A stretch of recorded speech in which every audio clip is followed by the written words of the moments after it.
గౌరవనీయులైన ఎస్వి మోహన్ రెడ్డి గారు, farmer MLA Kurnool, వారి శుభాకాంక్ష. అందరికీ నమస్కారం. వేదిక మీద ఉన్నటువంటి పెద్దలకు, ఈ కార్యక్రమానికి విచ్చేసినటువంటి రెడ్డి ప్రముఖులకు అందరికీ కూడా పేరు పేరున హృదయపూర్వక నమస్కారం. ముఖ్యంగా ముందుగా అందరం కూడా థ్యాంక్స్ చెప్పాల్సింది, అభినందించాల్సింది ఈ కార్యక్రమాన్ని ఏర్పాటు చేసినటువంటి నిర్వాహకులను మనస్ఫూర్తిగా అభినందించాలి. అందరం గట్టిగా చప్పట్లేదు. ఎందుకంటే వాళ్ళు ఎంత రిస్క్ తీసుకున్నారనేది నేను చూస్తూ ఉన్నాను. దాదాపు 10 రోజుల నుంచి రోజుకు కనీసం 10 ఫోన్లు వచ్చేవి. వస్తున్నారు కదా, తప్పకుండా రావాలి అని. అంటే ఒకవేళ రాకుంటే కర్నూలుకి వచ్చి ఎత్తుకొని వచ్చేలాగా అన్నారు.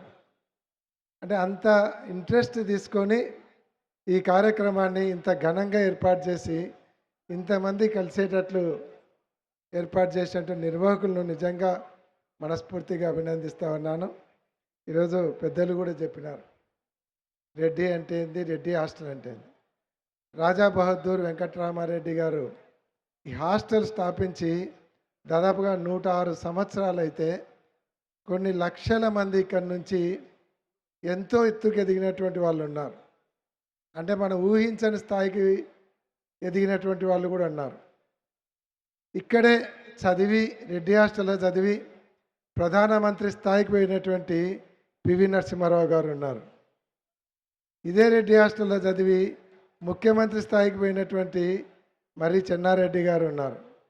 అంటే ప్రధానమంత్రి స్థాయి నుంచి ఆర్డినరీ ఒక మామూలు ఉద్యోగిగా తయారు చేసేటువంటి ఒక కార్ఖానాగా ఆర్బీవీఆర్ రెడ్డి హాస్టల్ ఏర్పడిందంటే ఎంత గొప్ప కార్యక్రమం చేస్తూ ఉందనేది. మేము మామూలుగా 80లో ఇక్కడ భద్రకా కాలేజీలో డిగ్రీ చేయడానికి వస్తే ఎక్కడ ఉండాలి అనేది మేము ఒక సందిగ్ధంలో ఉంది. కర్నూలు నుంచి వస్తే కొత్తగా హైదరాబాద్కి వచ్చాం. కానీ ఆ రోజు రెడ్డి హాస్టల్లో అప్పటికే మా అన్న ప్రసాద్ రెడ్డి గారు ఇక్కడ చదువుతున్నాడు. ఇక్కడ హాస్టల్లో సీట్ వచ్చిన తర్వాత అందరితో ఇక్కడ చూసిన తర్వాత నిజంగా ఒక ధైర్యం వచ్చింది, మనం ఒక మంచి సేఫ్ ప్లేస్లో ఉండామని. నిజంగా ఇందాక అడ్వకేట్ గారు చెప్పినారు, రెడ్డి హాస్టల్ అంటే చుట్టుపక్కలనే కదా, హైదరాబాద్ అంతా కూడా భయపడేవాళ్ళని. అదైతే వాస్తవం. ఎందుకంటే ఏదైనా రెడ్డి హాస్టల్ స్టూడెంట్ జోలికి రావాలంటే నిజంగా భయపడేవాళ్ళు. ఎక్కడ ఎవరికి కష్టం వచ్చిందన్నా మన వాళ్ళు ఎదురుగానే సబర్వాల్ ట్రావెల్స్ ఉండేది. ఆ బస్సులు వేసుకొని పోవడం, అక్కడ గలాట్ చేయడం, రావడం. అందరికీ చాలామందికి గుర్తుండే ఉంటారు సబర్వాల్ ట్రావెల్స్ కూడా. కాబట్టి ఇక్కడ చదివిన వాళ్ళు ఈరోజు కూడా వేదిక మీద మంత్రులు ఉన్నారు, చాలామంది పారిశ్రామికవేత్తలు ఉన్నారు, చాలామంది హై పొజిషన్లో పోయినటువంటి జడ్జీలు ఉన్నారు, అలాగే ఉద్యోగులు ఉన్నారు, రాజకీయ నాయకులు ఉన్నారు. నిజంగా ఇటువంటి ఒక రెడ్డి గారికి అందరికీ కూడా ఒక షెల్టర్ ఏర్పాటు చేసినటువంటి మహానుభావుడిని ఈరోజు కూడా అందరం కూడా తెలుసుకోవాలి, ఎప్పటికీ తెలుసుకోవాలి. నేనైతే డిగ్రీ అయిపోయిన తర్వాత కూడా దాదాపు 10-15 సంవత్సరాలు ఊరికి వచ్చి రెడ్డి హాస్టల్ చూసిపోతాంటి. అంటే అదొక తృప్తి వచ్చిపోతే. ఎవరు పరిచయం లేకుండా, ఎవరు తెలియకుండా నేను ఎమ్మెల్యేగా ఉన్నప్పుడు కూడా 2-3 సార్లు వచ్చి ఊరికి అట్లా రెడ్డి హాస్టల్లో తిరిగిపోతుంటే అంటే అదొక అనుభూతి. ఈరోజు ఇంతమంది కొలీగ్స్ని అందరినీ కలవడం కూడా ఇది చాలా దివ్యానుభూతి. ఇందాకనే రెడ్డి గారి గురించి చెప్పారు, వాళ్ళ గొప్పతనం గురించి చెప్పినారు. ఊర్లో 2 రెడ్లు ఉంటే ఊరినంతా శాసిస్తున్నారంటే అది మనలో ఉన్నటువంటి దాతృత్వం కావచ్చు, గొప్పతనం కావచ్చు. అన్ని కులాలు నమ్మేది ఒక రెడ్డి కమ్యూనిటీని. ఎందుకంటే మిగతా కులాల వాడు జోబు చూస్తే రెడ్డి కడుపు చూస్తాడు, వాడు తిన్నాడా లేదా అనేది ఫస్ట్ చూస్తాడు. కాబట్టి అందుకే పెట్టేవాడు రెడ్డే, కొట్టేవాడు రెడ్డి అంటారు. తప్పు చేస్తే ఈపు మీద కొడతాడు, వానికి ఆకలిస్తే కడుపు నిండా అన్నం పెడతాడు.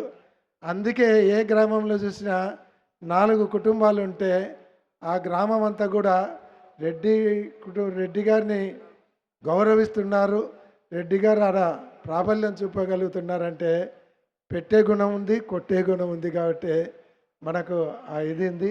కాబట్టి అందరం కూడా ఈ సందర్భంగా కలిసినటువంటి వాళ్ళందరము ఈ రెడ్డి కమ్యూనిటీని మనం ఎక్కడ సిగ్గుపడాల్సిన అవసరం లేదు.